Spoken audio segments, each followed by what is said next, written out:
দেয়ার রায় শুনানি করবেন আহসানুল করিম। এই রায়কে কেন্দ্র করে হাইকোর্ট এলাকায় নেওয়া হয়েছে কড়া নিরাপত্তা ব্যবস্থা, প্রবেশ মুখে চালানো হচ্ছে তল্লাশি। সুপ্রিম কোর্টের আইনজীবী এবং সংশ্লিষ্ট কর্মকর্তা কর্মচারীদের প্রবেশে কারফিউ পাস লাগছে না, তবে পরিচয়পত্র দেখিয়ে উচ্চ আদালতে প্রবেশ করতে হচ্ছে।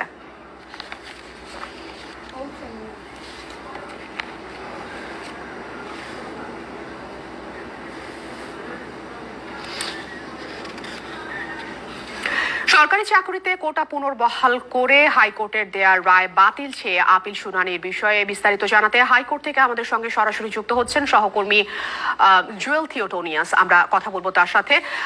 থিও, কোটা নিয়ে আপিল শুনানির কি তথ্য আছে সর্বশেষ আপনার কাছে, বিস্তারিত আমাদের জানাবেন। বলতে আফরিন, আপনি যেটা বলে দিয়েছেন, শুনানি চলছে, সেই পর্যায়ে রয়েছে।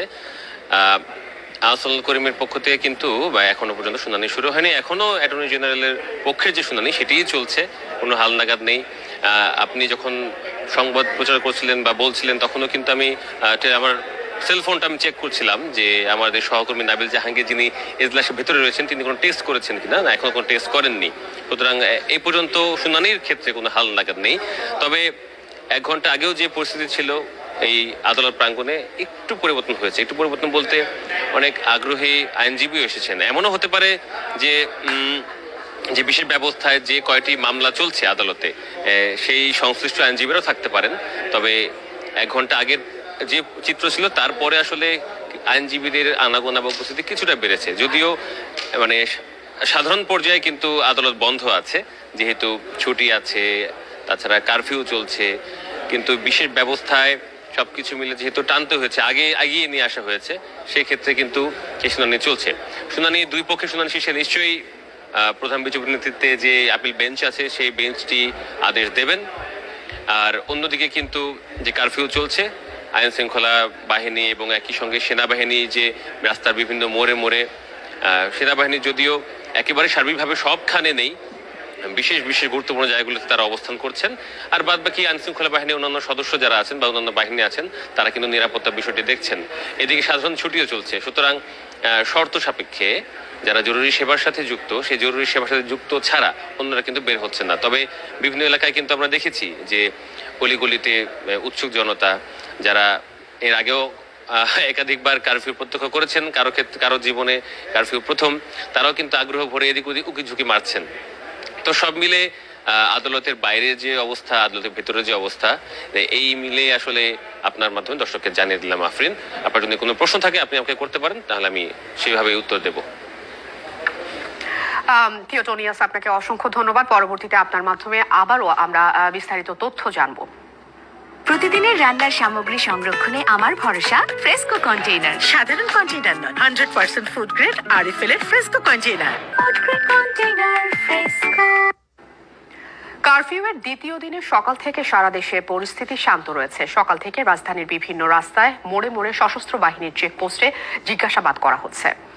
কারফিউ সকাল 10টা থেকে বাড়িয়ে বেলা 3টা পর্যন্ত করা হয়েছে। 2 ঘন্টা শিথিলের পর বিকেল 5টা থেকে কারফিউ অনির্দিষ্টকাল পর্যন্ত চলবে। নির্বাহী আদেশে আজ ও আগামীকাল 2 দিন সাধারণ ছুটি থাকবে। ছুটিতে বন্ধ রয়েছে গার্মেন্টস সহ অন্যান্য কলকারখানা। বন্ধ ব্যাংকিং লেনদেন, দোকানপাট, হাটবাজার সীমিত পরিসরে খোলা থাকবে। তাতে স্থবির জনজীবন।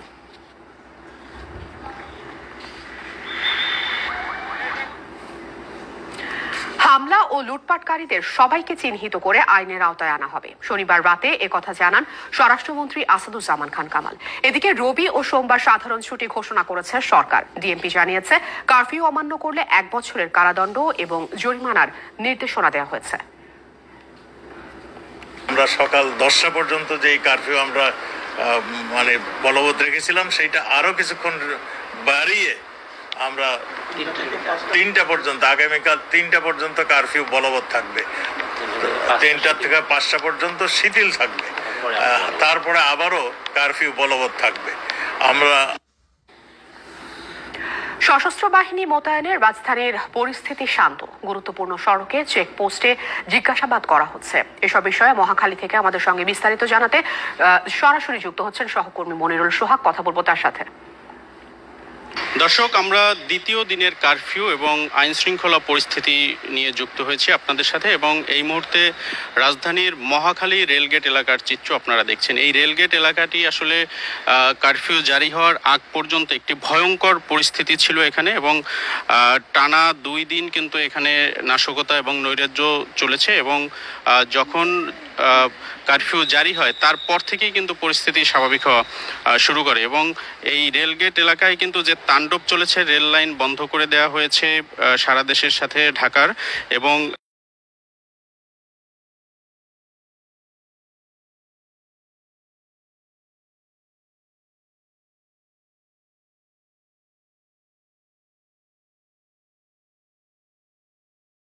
এর উপর থেকে যাতায়াতের ক্ষেত্রে সর্বোচ্চ নিরাপত্তা ব্যবস্থা এবং সর্বোচ্চ সতর্ক অবস্থা নেওয়া হয়েছে। এবং মহাখালীর এই আশপাশের যে সড়কগুলো, সেখানেও কিন্তু সশস্ত্র বাহিনী যারা রয়েছেন তাদের তল্লাশি চলছে, তাদের নিরাপত্তা চৌকি রয়েছে, এবং যারা যেতে চাচ্ছেন সেখান থেকে তাদের যাওয়ার প্রয়োজনীয়তা, যথাযথতা, এবং তাদের যারা যাবেন তাদের পরিচয়পত্র বা কোনো পাস আছে কিনা সেই বিষয়গুলো কিন্তু সতর্কতার সাথেই দেখা হচ্ছে। যে যানবাহনগুলোর উপর অগ্নিকাণ্ড ঘটনা ঘটেছে, আগুন দেওয়া হয়েছে, সেই ক্ষতচিহ্নগুলো কিন্তু এখনও রয়েছে এখানে। এবং কারফিউ জারি হওয়ার পর থেকে কিন্তু দিন রাত 24 ঘন্টা এই পয়েন্টটিতে সর্বোচ্চ সতর্কতার মাধ্যমে সর্বোচ্চ নিরাপত্তা ব্যবস্থার চিন্তা করেই কিন্তু এখানে যারা সশস্ত্র বাহিনীর সদস্য রয়েছেন তারা কাজ করছেন। এবং যতক্ষণ পর্যন্ত আপনি জানেন যে পরিস্থিতি পুরোপুরি স্বাভাবিক অবস্থায় ফিরে আসবে না আসবে সারা দেশের, ততক্ষণ পর্যন্ত কিন্তু এই কারফিউ বলবৎ থাকবে, যেটি আসলে গতকাল রাতেই কিন্তু একটি বৈঠক শেষে স্বরাষ্ট্রমন্ত্রী এই তথ্যটি জানিয়েছে। এবং দ্বিতীয় দিনে কিন্তু আমরা রাজধানীর বিভিন্ন এলাকায় দেখেছি যে আসলে সশস্ত্র বাহিনীর যে সদস্যরা বিভিন্ন জায়গায় রয়েছেন, সেখানে তাদের যে পরিস্থিতি রয়েছে সেটি নিয়ন্ত্রণে তারা রেখেছেন। এবং পাশাপাশি কিন্তু টহলও আমরা দেখেছি রাজধানী জুড়ে, অর্থাৎ রাজধানীর বিভিন্ন পয়েন্টে কিন্তু দ্বিতীয় দিনে সশস্ত্র বাহিনীর যে অবস্থান সেটি কিন্তু পুরো শহরকে, পুরো রাজধানীকে নিয়ন্ত্রণে রাখার, আইন শৃঙ্খলা পরিস্থিতি স্বাভাবিক নিয়ে আসা এবং জনমনে স্বস্তি ফিরিয়ে আনার যে কাজ সেটি কিন্তু চলছে। এবং আমরা কিন্তু দেখেছি যে প্রথম দিন থেকেই সাধারণ মানুষের মনে স্বস্তি ফিরে এসেছে, অর্থাৎ যে নাশকতা চলছিল, যে নৈরাজ্য চলছিল, রাষ্ট্রীয় এবং সরকারি স্থাপনাগুলোতে যে হামলা চালানো হয়েছিল, সেই জায়গা থেকে কিন্তু এই বিক্ষোভকারীরা অথবা নাশকতাকারীরা কিন্তু সশস্ত্র বাহিনী মাঠে নামার পরে আর একটি ঘটনাও এরকম তারা ঘটাতে পারেনি। তো সব মিলিয়ে আসলে রাজধানীবাসী তাদের স্বস্তির কথা জানিয়েছেন। তবে এর মধ্যেও কেউ কেউ এই কারফিউ কেমন হচ্ছে সেটি দেখার জন্য বাইরে আসতে চান। তাদের জন্য বার্তা হচ্ছে যে নির্দেশনা রয়েছে, অর্থাৎ কোনো ধরনের নাশকতার কেউ চেষ্টা করলে, সেরকম মনে হলে সশস্ত্র বাহিনীর সদস্যরা কিন্তু সরাসরি গুলি করবেন বা করতে পারবেন, এরকম নির্দেশনা এবং বিধান কিন্তু রয়েছে। সুতরাং যারা বাইরে আসতে চাচ্ছেন এই কারফিউ দেখার জন্য, তারাও কিন্তু যে কোনো সময় ঝুঁকিতে পড়তে পারেন, অর্থাৎ তাদের আশপাশে যদি কোনো ধরনের নাশকতাকারী কেউ থাকেন অথবা দুর্বৃত্তরা থাকেন, তারা যদি কোনো ধরনের পরিস্থিতি তৈরি করতে চান, সেক্ষেত্রে কিন্তু তাদের জীবন ঝুঁকির মধ্যে পড়বে। তো সব মিলিয়ে তাদেরকে আহ্বান জানানো হয়েছে যাতে সবাই ঘরের ভেতরে থাকেন, জরুরি প্রয়োজন ছাড়া, এবং যাদের কেবলমাত্র বাইরে আসার নিয়ম রয়েছে তারা ছাড়া যাতে কেউ বাইরে না আসে। এবং আমরা কিন্তু রাজধানীর বিভিন্ন এলাকা ঘুরেছি, সেখানে দেখেছি যে যারা জরুরি প্রয়োজনে যাদের বাইরে আসার কথা রয়েছে শুধু তারাই কিন্তু বাইরে আসছেন, এবং যে পরিষেবাগুলো এই আওতার মুক্ত থাকবে সেগুলোকে কিন্তু যথাযথভাবে নির্ধারিত গন্তব্যে পৌঁছানোর জন্য সশস্ত্র বাহিনীর সদস্য যারা রয়েছেন তারা কিন্তু সেই নির্দেশনাও দিচ্ছেন এবং সহযোগিতাও করছেন। তো এই ছিল কারফিউ এবং আইন শৃঙ্খলা পরিস্থিতির রাজধানীর দ্বিতীয় দিনের চিত্র। মনিরুল সোহাগকে ধন্যবাদ। কারফিউ, নিরাপত্তা, তল্লাশি ও সার্বিক পরিস্থিতি নিয়ে বিস্তারিত জানাতে রাজশাহী থেকে আমাদের সঙ্গে সরাসরি যুক্ত হচ্ছেন সহকর্মী সৌরভ হাবিব। কথা বলবো তার সাথে। সৌরভ, কেমন দেখছেন রাজশাহীর যে কারফিউ অবস্থা, সেই সাথে নিরাপত্তা, তল্লাশি, সাধারণ মানুষের অবস্থান, বিস্তারিত জানাবেন। আফরিন, আপনাকে জানিয়ে রাখছি গতকাল রাত 10:30টার সময় কিন্তু রাজশাহীতে বিজিবি সেনাবাহিনী মোতায়েন করা হয়েছে এবং এই 5 প্লাটুন সেনাবাহিনী রয়েছে। এবং গতকাল রাত থেকে কিন্তু 5 প্লাটুন সেনাবাহিনী কিন্তু রাজশাহীর শহরটা টহল দিয়েছে। একই সঙ্গে বিজিবি রয়েছে, র্যাব, পুলিশ রয়েছে, প্রতিটি মোড়ে মোড়ে তল্লাশি হচ্ছে এবং কঠোর একটা নিরাপত্তা ব্যবস্থা আমরা দেখতে পাচ্ছি। যদিও গতকালকে আমরা কোনো দুর্বৃত্তকে রাজপথে দেখিনি এবং কোনো ধরনের নৈরাজ্যের নাশকতার ঘটনা কিন্তু আমরা ঘটতে দেখিনি। তো এই অবস্থায় গতকাল শান্তিপূর্ণভাবে গেছে। আজকে সকাল থেকে এখন পর্যন্ত কোনো রকম নাশকতা নৈরাজ্যের ঘটনা আমরা দেখতে পাইনি। আমরা এখানে যারা নাগরিকরা আছেন একটু কথা বলবো তাদের সঙ্গে। একটু বলবেন যে এই যে কারফিউটা হচ্ছে এতে আপনাদের কোনো ভোগান্তি হচ্ছে না কিনা, এই কারফিউটা দরকার ছিল কিনা এই অবস্থায় যেহেতু অনেক নাশকতার ঘটনা ঘটছিল? না, ভোগান্তি তো একটু হবে, ওটা মেনে নিতে হবে। এবং যে ধরনের নাশকতা হয়েছে, যে ধরনের ক্ষয়ক্ষতি হয়েছে জানমালের, এবং আরও নিরাপত্তার জন্য আরও কার্ফিউ কিছুদিন বাড়ানো দরকার। কিছু কিছু করে সিভিল দিয়ে কিছুক্ষণ গ্যাপ করে করে কার্ফিউকে আরও কিছুদিন রাখতে হবে। কারা করছে এই নাশকতা? নাশকতা এখন কারা করছে সরকারকে খুঁজে বের করতে হবে। কার উপরে কে বন্দুকে রেখে স্বীকার করছে এটা দিয়ে সরকারকে খুঁজে বের করতে হবে। এর পিছনে যে বিএমপি, জামাত, শিবির, হেফাজত যে নাই, এটাকে ভালো করে তদন্ত করে খুঁজে বের করতে হবে। মানে ছাত্ররা এটা করার কথা না। কেমন নিরাপত্তা ব্যবস্থা আছে মনে করেন নাগরিক? না, এখন নাগরিকের ভালো নিরাপত্তা হচ্ছে সেনাবাহিনী নামাতে, কার্ফিউ দেওয়াতে। না তো যে ধরনের জানমাল ক্ষতি হচ্ছিল সেটা তো ব্যাপক হচ্ছিল, ধ্বংসগত। ঢাকা ছাড়িয়েও বাইরেও চলে গেছিল। যেমন নরসিংদীতে জেল ভেঙে লোক পালিয়ে গেছে, এটা কারা করেছে? এটা ছাত্রদের করার কথা না, এগুলো জামাত শিবিরদেরই কাজ। ধন্যবাদ আপনাকে। আপনি শুনছিলেন। আরো জানিয়ে রাখছি আপনাকে যে রাজশাহীর প্রতিটি মোড়ে মোড়েই কিন্তু আইন শৃঙ্খলা বাহিনী রয়েছে এবং তারা কিন্তু যথারীতি এই যে সবকিছু দেখভাল করছে এবং তারা কিন্তু এই মুহূর্তে আমরা আছি আলুপট্টিতে। এখানে কিন্তু আইন শৃঙ্খলা বাহিনী তারা কিন্তু যে নিয়োজিত আছে, যারা পথচারী ভিড় করছেন এলাকায়, যারা তারা কিন্তু তাদের কিন্তু সরিয়ে দেওয়া হচ্ছে এবং দেখতেই পাচ্ছেন তারা কিন্তু একটু অ্যাক্টিভিটি চালাচ্ছেন এবং এভাবেই কিন্তু প্রতিটি মোড় গুলো ফাঁকা করে দেওয়া হচ্ছে। পাশাপাশি রাস্তাঘাটে কিন্তু লোকজন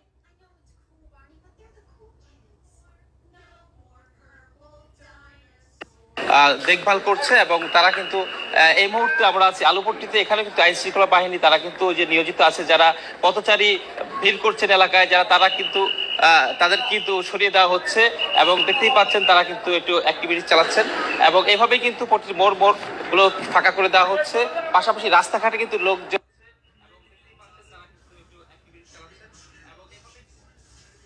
দেখভাল করছে এবং তারা কিন্তু এই মুহূর্তে আমরা আছি আলুপট্টিতে। এখানে কিন্তু আইন শৃঙ্খলা বাহিনী তারা কিন্তু যে নিয়োজিত আছে, যারা পথচারী ভিড় করছেন এলাকায়, যারা তারা কিন্তু তাদের কিন্তু সরিয়ে দেওয়া হচ্ছে এবং দেখতেই পাচ্ছেন তারা কিন্তু একটু অ্যাক্টিভিটি চালাচ্ছেন এবং এভাবেই কিন্তু প্রতিটি মোড় গুলো ফাঁকা করে দেওয়া হচ্ছে।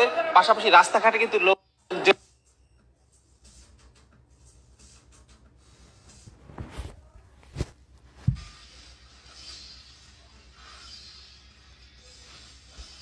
দেখভাল করছে এবং তারা কিন্তু এই মুহূর্তে আমরা আছি আলুপট্টিতে। এখানে কিন্তু আইন শৃঙ্খলা বাহিনী তারা কিন্তু যে নিয়োজিত আছে, যারা পথচারী ভিড় করছেন এলাকায়, যারা তারা কিন্তু তাদের কিন্তু সরিয়ে দেওয়া হচ্ছে। জনপ্রশাসন মন্ত্রণালয় স্বায়ত্তশাসিত, আধা স্বায়ত্তশাসিত অফিস বন্ধ থাকবে। তবে আদালতের কার্যক্রম চলবে। Supreme court, gas, fire service, telephone, internet এবং ডাক সেবা সহ জরুরি পরিষেবা। পোশাক শ্রমিকদের নিরাপত্তা বিবেচনায় রোববার কারখানা বন্ধ ঘোষণা করেন বিজিএমইএ। আদেশে 2 দিনের সাধারণ ছুটি ঘোষণা করেছে। রবিবার এবং আগামী পরশুদিন সোমবার সাধারণ ছুটি থাকে। আধা সরকারি প্রতিষ্ঠানসমূহ, স্বায়ত্তশাসিত এবং আধা স্বায়ত্তশাসিত এবং বেসরকারি প্রতিষ্ঠান দেখবেন জনজীবনে নিরাপত্তা নিশ্চিত করার জন্য, জনজীবনে স্বস্তি নিশ্চিত করার জন্য। পরিস্থিতিতে বিদেশি রাষ্ট্রদূত,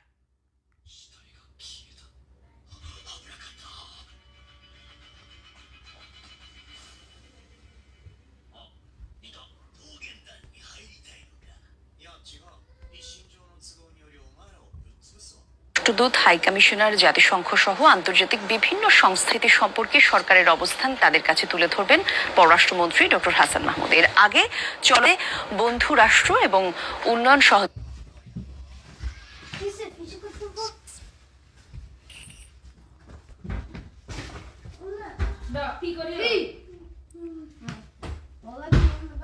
যোগীদের অনুরোধ জানিয়েছে পররাষ্ট্র মন্ত্রণালয়। এর আহ্বান জানিয়ে বিবৃতি দিয়েছে যুক্তরাজ্য। নির্মাণ সামগ্রীর ব্যবহার